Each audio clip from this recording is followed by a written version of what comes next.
I can check. Uncle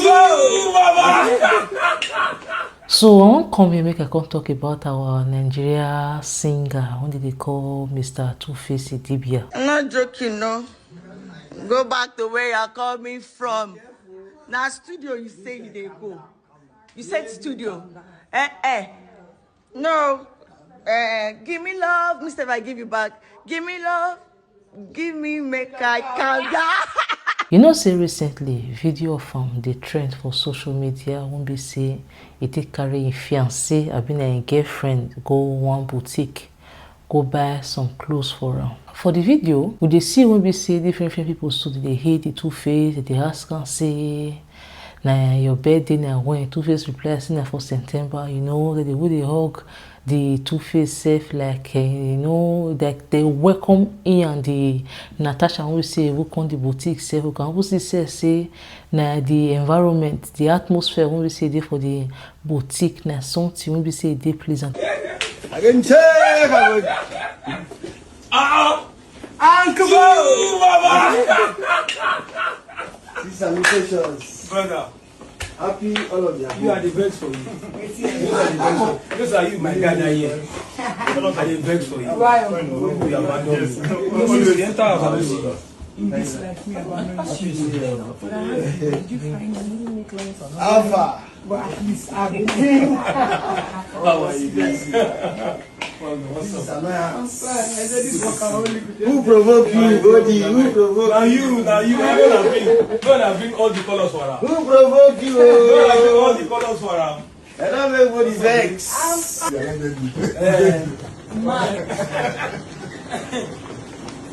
In shopping, Bodhi. wearing this to Parliament on Monday. Paris.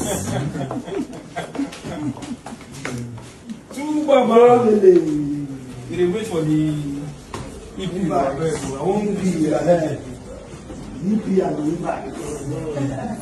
Now when we took the last day, 1 of September. okay.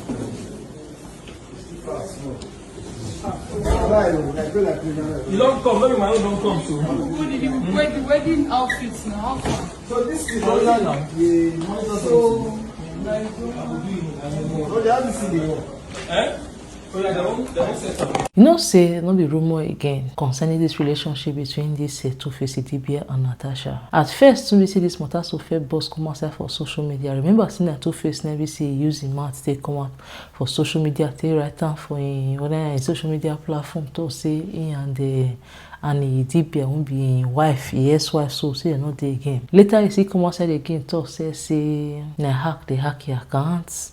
Later he come outside talk say na lie, they know hack your account, say yes for real, he and the Idibia not there again. There was a time when we say the same Two-Face go Edo State go meet Natasha for Edo State House of Rep. There was a time too when we say the Two-Face too see go great this Natasha papa for Benin. For those of now we say no know this Natasha so in papa na a grandfather na Isama of Benin. You know, there was a time when we say we see and we say go sit down for the throne of Isama of Benin near the throne, you know, in and Natasha. Then there was a time when we say a young mother come outside for social media begin to blame the Natasha, say make Nigerians help and beg the Natasha, make it busy Natasha leave his son alone. But what we say we don't see so far so good. The two of them so don't really tell us say for real, say the two of them for relationship. For this particular topic, so concerning Two-Face and Natasha, I don't fair talk different stories before about this particular topic. Since we say I fair talk before, I thought say maybe for political matter, make we say one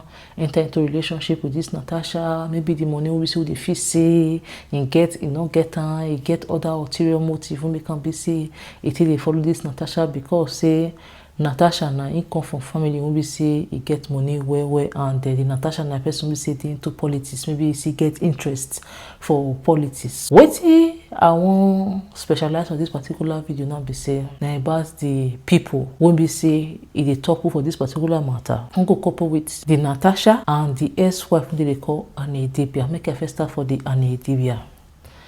You see, when we say Annie Idibia they follow these Two-Face, that time they work out, they do what they say they do. She was in competition with herself from other women. She played so much a role when we say at last say make Two-Face choose her, but last Two-Face so see comot leave her. You can see say some women won't be say they dey for this kind of marriage, maybe abusive marriage or situation like this. A woman wey they call Charlotte of recently for Ghana won't be say he use the mouth to talk say no matter what we say happen, say no go leave in husband, but last na be say in husband na be say can't leave her. You see, so situation like this will be say and the woman they try make it be say do everything possible to make am work. The man don't born children before, even see marry you sef, you go see the born children for outside, or once you see put up with it, last the man say comot leave you. So tell you say we as a woman, it would make you see we prioritize ourselves in the sense that you not just make you say not make your marriage work, but if you look and see the marriage work on the day exhausting to the extent when we say no one can make you be you again, say you can't prioritize another person life, another person vision, you dey live your own. That one now be say you not supposed make you be say what they do. Another thing again we say I go say like make you be say I see talk again for this particular matter be say you see when we say the two of them now don't go their separate ways. At least those say they hear information say the woman not well, say she dey for hospital, we don't know how true it is, and we see now we say the husband now dey for public eye like this with this Natasha so. Let's assume say this woman so yes wife what they call an Idibia say no way. You see the way we see this man so just move on with his life as she say she not felt the part of her life before. And there's sometimes and they look and say this Two-Face and this Natasha son, see they do too much in the sense that the two of them now, and we talk say they be your papa, they be at least they see they young, but they don't big pass this social media of a team. We say they want to use this social media so they prove their love, because if the two of them really love each other, for me I look and say go make it be they put respect for their body in the sense that at least even put respect self for the SY body, and the children won't be see even see get with the other women won't be say fake, because whether good or bad, if I thought say later you go marry Natasha, the same Natasha so go see become stepmother to the children won't be say fair get before. So one thing again won't be say I go see like make it be say I sit up for this particular matter be say you see won't be say these people won't be say they for this boutique, so the way they hug this Two-Face Idibia, they welcome the Natasha. All of them know the story of what be say happened between him and the ex-wife and Idibia. But you see the women say they welcome them. To tell you say for women won't be say they did for relationship or for marriage, when they want come out or they want do something we say they right for their self, maybe they choose their self first. They'll come begin the reason what be say people go talk about them, They'll come begin the reason their close friends and close family members. They'll come begin the reason the time, the years we say don't spend with the man. Especially they come over see the reason some when we say I think they understand. They'll come the reason like they already get children for this man, make it be say you see they cope to stay. Especially when we say the reason outsiders. She say the outsiders when we say she the reason them. If I toss in the outsider, now be say the reason. You see I'm not tossing the same outsider so.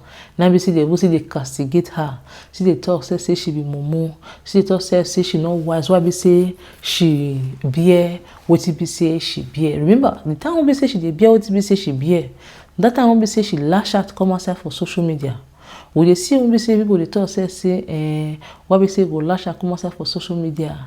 You be mumu what we say you talk come outside. Now when we say the man don't come out finish now. You see another say even the same outsider when we say this woman so the same that time so. The outsider so they don't will cover my name again.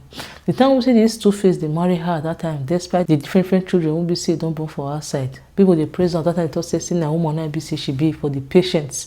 Won't be say she get to endure the bullshit. Won't be say she endure from Two-Face and the same mouth won't be say they use the praise her at that time. And the same mouth that they use now they rubbish her name so. For the Two-Face mama won't be say now for Natasha body.